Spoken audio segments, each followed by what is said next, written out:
once again to Calgary. We're excited. Was it 2011? No, well, I think it's when you and I saw each other last, maybe. But I was here last year, and I was here the year before. So I'm on a 4-year streak to Calgary. 11, 12, 13, 14. Yeah, this is a 4-year streak. Nice. That's awesome. That's awesome. Well, I'm excited to be speaking with you today about your book, Listen to the Squawking Chicken. That's awesome. So what is it all about? Listen to the Squawking Chicken is about the squawking chicken, who is my mother.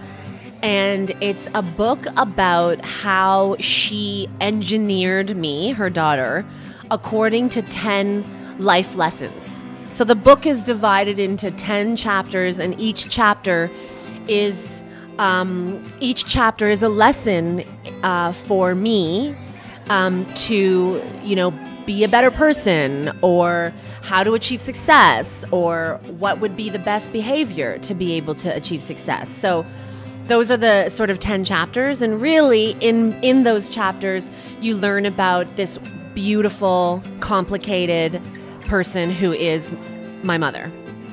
And what is it about your mom that just made you want to write that book in honor of her?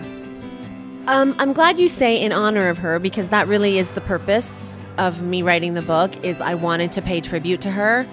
My mother is probably the single most interesting person I know, and I interview celebrities for a living. So she's interesting because she had a difficult upbringing. She has been disappointed and betrayed, and yet the tenacity that she demonstrated in raising me and in pulling herself out of the shit is something I've never seen in anybody before. It's just a lot of strength and perseverance. Yeah. And that's what stands out to you. To me, she's the strongest person. She's a fighter, and yet she's funny, and she is flawed. She's judgmental. She lacks empathy. And I feel that that's a 360-degree person that is as compelling as anybody I've ever written about. So what one lesson do you find that really stands out to you? Like, what was the most fun chapter to write that really resonated with you? Well, one of the most fun chapters in the book for me was writing about feng shui.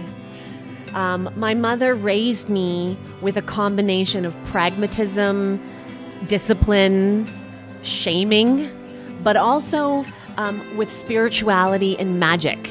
And that magic and spirituality came from ghost stories and fortune telling and feng shui.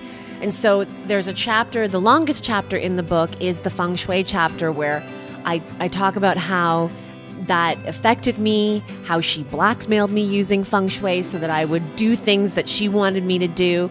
And it gives the reader a brief 101 understanding of what feng shui is and its relevance and its place in Chinese culture. Wow. So how does it play a part in your life? Like, do you incorporate it in your room and everything that you do in your house? I'll give you an example about my house. My husband and I bought our first home recently, and we bought it without ever seeing it in person, without ever going inside. My mother was the one who went to see the home and went to feel out the feng shui and the energy, and determined that for us, for our signs and our energies, that this house was best suited to the two of us. And so she approved of it. She checked off all the elements of feng shui that it met. And she said, buy this house. And she even gave us the number to put down on the offer sheet, because the number had to be a lucky number. So she calculated a lucky number. So that's the place of feng shui in my life. To give you an example, my home was bought on the principle of feng shui. So how is it living there? Do you get a really good energy? I don't want to jinx it because I'm superstitious too, but we love our house. We are in love with our house. We're probably more and more in love with our house every day. Very cool, very cool. So what's your next stop for your book trip? Vancouver. Yeah. Tonight we're doing this Faculty of Celebrity Studies with Vitamin Water, And then I go to WordFest with Jan Arden tonight at 7. And then I get on a plane at 11 and I go to Vancouver and I, do a whole day of press in Vancouver for the book. Awesome. Well, thanks so much, Lainey. Thank you. Nice to see you again, and all the best.